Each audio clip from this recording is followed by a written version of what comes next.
क्यों दिया माता देवकी ने 7 पुत्र को जन्म? जब पहले पुत्र को, पहली संतान को कंस ने माता देवकी से लेके मार दिया था, तो बाकी 7 संतानों को देने की मतलब जरूरत पैदा थी। करने की जरूरत ही क्या थी? अगर बिल्कुल। वो पैदा ही नहीं करते तो उनको इतनी दिक्कत नहीं होती, तो दिक्कत नहीं सीधा होती। बोल देते भाई हम पैदा ही नहीं करेंगे, बात खत्म हो बात गई। खत्म हो तो जाएगी। एक क्वेश्चन था कि करा ही क्यों? जब जब कंस ने पहला ही मार दिया, पहला आके उसने मार दिया, उन्होंने कहा नहीं पहला और तो आठवां क्या पता, कुछ पता थोड़ी होता, उसने पहला मार दिया, हम्म। तो बाकी देने की क्या जरूरत थी? तो दिस वाज द क्वेश्चन। तो एक चीज ये भी तो था ना उसमें, क्या नाम है, भविष्यवाणी का क्या हुआ फिर? ऊपर से भविष्यवाणी भी तो ऊपर हुई से थी। भविष्यवाणी हुई थी कि 8वीं संतान वध करेगी। तो बस वो उसी लालच में उन्होंने शायद कर लिया होगा। नहीं तो मैं यही क्वेश्चन है कि हाँ। क्यों, मतलब इतनी दिक्कत है कि जब उनको पता था कि अब ये पहला मारा, दूसरा भी मार देगा, तीसरा भी मार देगा, चौथा भी मार देगा, सातवां भी मार देगा, सही बात तो इतना पेन लेने की जरूरत ही क्या थी? है। क्वेश्चन ये क्वेश्चन भी है। हाँ, ये भी बात क्वेश्चन है। ये कि जब पहला कंस ने पहला आके मार दिया, अब आपको पता लग गया कि यार ये पहला मारा है, तो ये बाकी को भी मार देगा, 8वें तक मारेगा ही। तो 8वें तक वेट करना क्यों? सीधा हाँ। कर लो कि हम यार या पैदा किसी ही किसी नहीं में करेंगे। ये था कि मारे नहीं थे, उसने उसने इंतजार करा था कि 8वें को मारूंगा, 7 ना मारे थे, कुछ नहीं कहानी नहीं नहीं, ऐसी भी थी। सातों मार दिए थे। मारे ही थे। हाँ सारे तो मार दिए थे, कृष्ण हाँ। भगवान जी के और भाई दिखाते गए। हाँ, फिर दिखाते भी नहीं है, ये बात भी तो है। यही था कि उनके मार हाँ। दिए थे, तो क्वेश्चन था कि यार इतना क्यों करा, मतलब हम्म। मैं ऐसा उसमें। तो एक बार अभी इस पे वापस आते हैं, तो पहले क्या हम्म। हुआ था, जो थे ना द्रौपदी हम्म। जी, तो थे कृष्ण भगवान जी कहीं ना कहीं हिंट्स दे देते थे, अगर आपने महाभारत कहीं देखी भी है, हाँ। हाँ। सुनी है या पढ़ी है, तो कृष्ण भगवान जी हिंट्स दे देते थे कि ये होने वाला है। हाँ, पहले से ही। तो हाँ, कहीं ना कहीं वो हिंट्स दे रहे थे, तो द्रौपदी जी को पता लग गया एक बार कि यार मेरे ना कोई पुत्र नहीं बचेगा, हम्म। कोई पुत्र नहीं बचेगा, ऐसा करके कुछ कृष्ण भगवान जी ने किसी और को बताया था, तो किसी और से उनको पता लग गया हम्म। ये बात। तो द्रौपदी थोड़ी हो गई कि यार ये हम्म। क्या है, कि मैं पूछूंगी माधव गोविंद से कि यार हाँ, ये क्या बात है। ये क्या बात है? तो कृष्ण भगवान जी के पीछे नहीं गई, तो कृष्ण भगवान जी ने टाला। अब फिर वो नहीं मानी, तो उन्होंने कहा कि लास्ट में उन्होंने बता दिया कि हाँ देखो ऐसा होने वाला है कि तुम्हारे 5 पांडव भी बचेंगे, हम्म। तुम्हारा कोई पुत्र नहीं है। हाँ। ये युद्ध में ऐसा होने वाला है। तो द्रौपदी जी थोड़ी वो हो गई कि मैं मतलब क्यों, हाँ। सेम जो वही वाली बात है कि यार मैं करूँ ही क्यों, ऐसा सिंहासन लेके मुझे क्या फायदा, जिसमें कि मेरे कोई बचा ही ना। जब कोई बचे ही नहीं, तो मुझे कोई सिंहासन का कोई उनको मोह तो था नहीं, ना। पांडव इतनी बार जब वनवास होके आ गए, उनको कोई मोह नहीं था। वो तो बस कुल मिला के ये था कि यार अब जब धर्म के लिए लड़ना है, कि हमारे हाँ, साथ गलत हुआ, किसी और के साथ भी गलत हो गलत सकता हो है, सकता है। तो इसके लिए लड़ना है। मेन घूम फिर के पॉइंट यहीं पे आता था कि ये है, क्योंकि हमें तो कोई मोह है नहीं ऐसा। वो तो थोड़े थोड़े गांव में भी खुश होने को हाँ। तैयार थे, हाँ। लेकिन ये था कि अब यार बंदा ही ऐसा है, इसको मारना मेन मोटिव हो जाता है। तो अब द्रौपदी जी का वो था कि यार अब मैं तो युद्ध करने के उसमें हूं नहीं। अगर सोचो कि अब जैसे माँ बाप, अगर आप अब सोचो महाभारत के पॉइंट ऑफ व्यू से आ जाओ जरा सा, कि आप कर रहे हो, तो लेट्स से कि आप सिंहासन मिल भी जाए और आपके बच्चे नहीं हो आपके साथ एंजॉय करने के लिए, तो क्या फायदा उसका? वैलिड पॉइंट है। आप इतने बड़े बिजनेसमैन हो और आपके औलाद ही नहीं है, तो आप पैसा कमा के हाँ, करोगे? वैलिड पॉइंट है, वो भी वैलिड पॉइंट। होने के बाद मर गई, और होने के बाद मर गए, या फिर जो बिजनेस कमाने में मर गई। या फिर ऐसा हो सकता है तुम्हारे बिजनेस करने के चक्कर में तुम्हारी औलाद जा रही है, मर रही है तुम्हारे बिजनेस के चक्कर, तो क्या तो फायदा है सेंस फिर? सेंस क्या बनता है कि हाँ, यार नहीं करना चाहिए। नहीं करना है? चाहिए। आज के डेट में अगर आपका होता है तो ये कहते, तो हाँ। सेम क्वेश्चन इधर से पूछा गया था कि सेम सेम देवकी जी और वासुदेव जी भी ऐसा कर सकते थे, हाँ, बिल्कुल। कि वो मतलब वो ही नहीं करते। लेट्स से कि अब जब उनको पहला पुत्र का दुख मिल गया कि दिख पहला गया कि पहला हाँ, पहला पहली पुत्र संतान की उनकी मार दी संतान गई, मार दी गई है। कि कंस अब तो दूसरी भी मार देगा, तीसरी भी मार देगा, हाँ, तो वाई वो मतलब ऐसा क्यों करेंगे वो दोनों, कि मतलब वहां तक एट तक जाएंगे। जाएंगे। तो अब वासुदेव जो थे, मतलब विष्णु भगवान जी के फादर वाले वासुदेव की बात हो रही है, कंफ्यूज मत करना आप लोग। तो उन्होंने जब कंस ने उनका पहला पुत्र मारा, तो वासुदेव ने कहा था कि अब तुमने अगर इसको मार दिया पहले संतान को, हम्म। तो तुम देखना हम बिल्कुल एंड तक जाएंगे और 8वां पुत्र जरूर पैदा करेंगे, हाँ, ताकि वो तुम्हें मार सके। मार सके। ये सोच समझ के मारना है इसे। कंस ने ठीक है उनके बाद नेगलेक्ट कर दी कि ठीक है मैं तो 8वां हाँ, मार मैं दूंगा। तो जब 7 मार सकता हूँ तो मैं तो 8वां हाँ मारूंगा। हाँ, उन्होंने कहा मैं अब ये तो मेरे पास है, क्या कर लेंगे। तो हम्म। उन्होंने वासुदेव ने कहा था कि अब तुमने अगर पहला मार दिया तो हम तो जरूर 8वीं तक जाएंगे, हम्म। और चाहे हमें कितने भी दुख हो और हम करेंगे ऐसा। हम्म। तो सेम क्वेश्चन क्यों आता है कि कोई ऐसा क्यों करता है, हम्म। कोई ऐसा क्यों करता है, क्वेश्चन ऐसे आता है, ठीक है। तो अब यहाँ पे ऑफ कोर्स ये कृष्ण भगवान जी थोड़ा सा यहाँ पे समझाते हैं हम्म। कि कोई ऐसा क्यों करता है। लेट्स से कि आप समझो कि कहीं पे लड़ाई हो रही है, हम्म। ठीक है। अब कहीं पे लड़ाई हो रही है, तो दो तरह के लोग होते हैं वहां पे।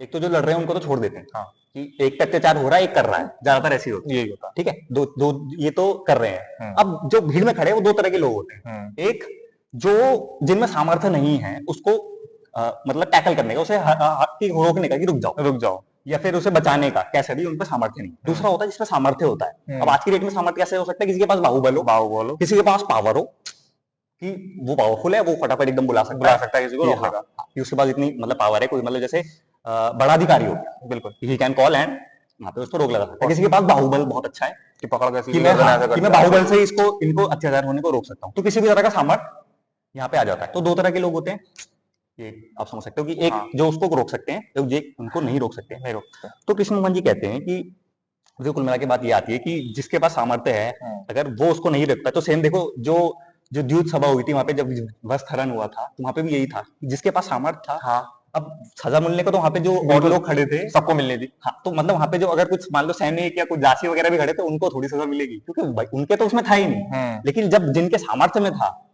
लेट्स से कि खुद पांडव के सामर्थ्य में था, ठीक है, और जो हमारे कौरव सभा में बैठे थे वो हाँ, लोग, उनके कौरव सब- थे, उनके सामर्थ्य में था रोकना।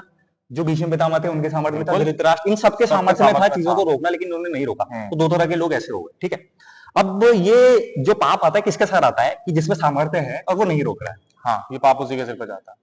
तुम योग्य हो, सोचने तुम वाली कर नहीं बात पा है। रहे हो। तो यही मैसेज था यूथ सभा का, कि तुम कैपेबल थे, लेकिन तुमने तब भी नहीं रोका। तुमने जो एकदम धर्म के नाम पे अधर्म हो गया एक तरह से, हाँ। तुम अपना धर्म छोड़ के रोक सकते थे, तुमने नहीं रोका, ठीक है। अब आप एग्जाम्पल समझ गए। अब आप सोचो कि लेट्स से कि और यहाँ पे हमारे आज के डेट में कैसे होता है, एक जो सैनिक होता है, मतलब आर्मी मैन, वो क्या करता है, अगर वो ये सोचने लग जाए कि यार मैं क्यों वहां पे जाऊं, सरहद पे जाऊं, क्यों मैं लड़ूं, क्यों मैं अपने घर वालों को दुख दूं, क्यों घर वालों को दुख दूं? तो आप सोचो आर्मी में कोई जाएगा नहीं, देश की कोई रक्षा करेगा, देश कोई रक्षा निपट करेगा। जाएगा इस मामले में। तो अब कृष्ण भगवान जी ये समझाते हैं कि देखो, एक समाज को कितना अत्याचार सहना है, ये खुद समाज तय करता है। अब समाज में दो तरह के लोग आ गए, ये मैंने आपको बता दिया। दोनों आ समझ गए। गए कि एक जिसमें सामर्थ्य है, एक जिसमें सामर्थ्य नहीं नहीं है। तो अब जिसके पास सामर्थ्य है, उसकी जिम्मेदारी है जिम्मेदारी बनती है वो कि काम उसको, करने की। हाँ, कि अब वो उस चीज को रोके, जिस फील्ड में है उस चीज को रोके वो उस चीज को रोके, उसकी सामर्थ्य में। जैसे मैंने एग्जांपल दिया कि अब ये एक आर्मी, जो आर्मी में जा सकता है, या फिर जिसका वही है कि आर्मी में जाना, वो उसे जाके वहां पे करे, बिल्कुल। क्योंकि वो वही कर सकता है। वो वही कर एक आम बंदा आप और मैं नहीं कर सकते, जो एक आर्मी मैन कर सकता है। तो ये वो वाला पार्ट है कि ही कैन डू इट। तो सेम, अब जैसे कि वो अत्याचार अगर आपके आसपास होता है, अगर आप में वो सामर्थ्य किसी भी तरह का कि यू कैन, बाहुबल हो या तुम अच्छे खासे हो, तो तुम रोकना चाह सकते हो, यू कैन डू इट, या फिर आपकी मतलब इतनी से है कि आप रोक सकते हो। कि आपकी सुनेंगे लोग, आप करोगे तो, या फिर नहीं, आपके अंदर से आता है कि नहीं, अब मेरे इतनी ताकत ये तुम गांव के प्रधान हो, I should take some steps. अगर तुम गांव के प्रधान हो तो तुम हाँ, संभाल सकते हो। हाँ। तो ये वाली बात आता है। तो अब कृष्ण भगवान जी द्रौपदी जी को भी यही समझाते हैं, उसमें ये समझाते हैं कि देखो, अब ये तुम्हारे हाथ में, फिर ball is in your court. अब तुम्हारी मर्जी है कि तुम चाहो तो इस युद्ध को टाल दो, डाल सकती हो, कोई बात नहीं। तुम युद्ध नहीं करोगे, सामने वाला युद्ध में करने के लिए फोर्स नहीं करेगा। ये तो युद्ध का नियम होता है कि सामने वाला भी युद्ध करेगा, तभी युद्ध होगा। कि हम युद्ध नहीं करना चाहते हैं, वो जैसे दिखा देते हैं व्हाइट झंडा दिखाते हैं, व्हाइट झंडा दिखा दी, तो अब युद्ध खत्म हो गया, अपने सरेंडर कर दिया, अपने आप को सरेंडर कर दिया कि भाई मैं। तुम मना कर सकती हो, तुम अपनी लाइफ नॉर्मली एंजॉय करो। लेकिन अब तुम देखो, तुम इसके लिए सेक्रीफाइस क्या कर रहे हो, तुम समाज सेक्रीफाइस कर रहे हो इसलिए। क्यों? क्योंकि अत्याचार कितना सहना ये समाज तय करता है, ये समाज तय करता है। और समाज में वो लोग जो ये बलिदान दे सकते हैं, क्योंकि बलिदान तो देना पड़ेगा। अगर आप किसी से शत्रुता ले रहे हो, तो बाद में वापस आके आपके साथ कुछ भी कर सकता है, बिल्कुल पॉसिबिलिटी है। बिल्कुल आपको पता नहीं कैसा है, सड़क पे आप लड़ रहे हो, आपने किसी को बचा लिया, अब जिससे बचाया, आपको क्या पता कितना बड़ी तोपर, बाद में जाके कुछ भी, बाद में जाकर निपटा सकता है। उस समय आपको नहीं अंदाजा, वो आपने उसने आपको पेल दिया। ऐसा भी तो हो सकता है, कुछ पता थोड़ी होता है किसी के को देख के आप एकदम से इतना नहीं बता सकते, है ना? क्या पता क्या क्या सीखा हुआ है, वो क्या कर दे आपके साथ, ठीक है। तो वो क्या है कि, तो कृष्ण भगवान जी का मैसेज ये था कि देखो, कॉन्सिक्वेंसेस तो होंगे, पुत्र तो तुम्हारे मरेंगे। अब तुम्हें ये देखना है कि तुम्हें ये धर्म के लिए करना है या नहीं करना है। चाहो तो कर लो, नहीं चाहो तो तुम इस तरह से की मत करो, सब दोनों तुम्हारे हाथ में है। बिल्कुल। लेकिन हाँ, तो ये कृष्ण भगवान जी का मैसेज था कि ऐसे और ऐसे होता है। तो सेम मैसेज अब उनको आता है कि देवकी, जो माता देवकी थी, उन्होंने ऐसा क्यों किया कि वो 8th तक गई। अब सोचो ना, अब थोड़ा आप आम जिसमें देख लेते हैं तो हमारे लिए कॉमन हो गई, थोड़ा सा आप सोच के देखो, एक पति पत्नी का बच्चा हो रहा है उनके सामने, उसका हमारा कितना बड़ा दुख है, और वो ये झेल रहे हैं 7 से 8 बार लगातार 8 से 9। अभी उनको 8वें का ही पता नहीं है, डाउट तो है कि बचा ले या वो करे, कहीं ना कहीं तो है मन में कि ये चीज वो भी 7-8 बार और झेलेंगे, ये वाला पार्ट 7-8 बार झेलेंगे। थोड़ा सोच के देखो, नॉर्मल उसमें हम देख लेते हैं, इस चीज को कभी डेप्थ में देखते नहीं कि ये चीज 7 बार और झेली जाएगी, तब जाके कुछ होगा। लेकिन तब क्या होता है, यही मैसेज है कि आप ये झेलोगे, आप ये करोगे, इसके कॉन्सिक्वेंसेस भी होंगे। कॉन्सिक्वेंसेस क्या है कि 7 पुत्र आपके मरेंगे, वो दुख भी झेलोगे, बिल्कुल, लेकिन एंड तक जाओगे और करोगे। क्यों करो? क्योंकि you are want to change this. आप हुए हो कि जैसे कि ना आर्मी वाले हुए हो कि आपको वो चेंज वहां पे करना है संसार के। आप देखो कृष्ण भगवान जी ने खुद क्या किया था, उन्होंने भारत में युद्ध, उनको नहीं पता होगा कि जो गांधारी जी हैं वो उनको श्राप दे देंगे, बिल्कुल उन्हें नहीं पता था, पूरा कुल खत्म हो जाएगा, उन्हें नहीं पता था ये लास्ट में जाकर ये भी मेरे साथ हो सकता है। नहीं, उनको पहले से पता होगा, तब भी उन्होंने एंटर किया। कृष्ण भगवान जी को सब पता ही था, पता तो था ही, लेकिन उन्होंने फिर भी किया। क्योंकि अब उन्होंने कहा हर चीज एक मैसेज है, हर चीज एक मैसेज है, उन्हें कि अपने जीवन से एक मैसेज देना होता है। नारायण का काम क्या है? अपने जीवन से एक मैसेज मैसेज देना। देना। जैसे वो जिए, वो एक एग्जाम्पल सेट करना है। ऑफ कोर्स हर चीज एक लीला है। लीला मतलब क्या है कि आपको एग्जाम्पल दे रहे कि एक जीने का तरीका है। अब उन्होंने भीष्म पितामह के सामने वील उठा के क्या दिखाया कि तुम भी प्रतिज्ञा तोड़ सकते थे, तोड़ सकते थे। एक एग्जाम्पल दिया कि एग्जाम्पल वहां पे दिया। ये धर्म था, हाँ। मैं तुम्हें यहाँ पे तोड़ के दिखा रहा हूँ। डायरेक्ट मैसेज, हर किसी को उससे रिलेटेड हर मैसेज चीज, दिए हैं, बिल्कुल। रिलेटेड मैसेज दिए। कर्ण को हाँ, हर जने को यही हर मैसेज जने था को यही मैसेज था कि आखिर अब उनके अगर डेथ के आप, टाइम पे हाँ, उनकी धर्म गलती के बताई। टाइम पे तुम, युद्ध के टाइम पे तुम, अगर तुम्हारे साथ अधर्म हो रहा है तो आप धर्म तोड़ सकते हो अपना। हाँ हाँ।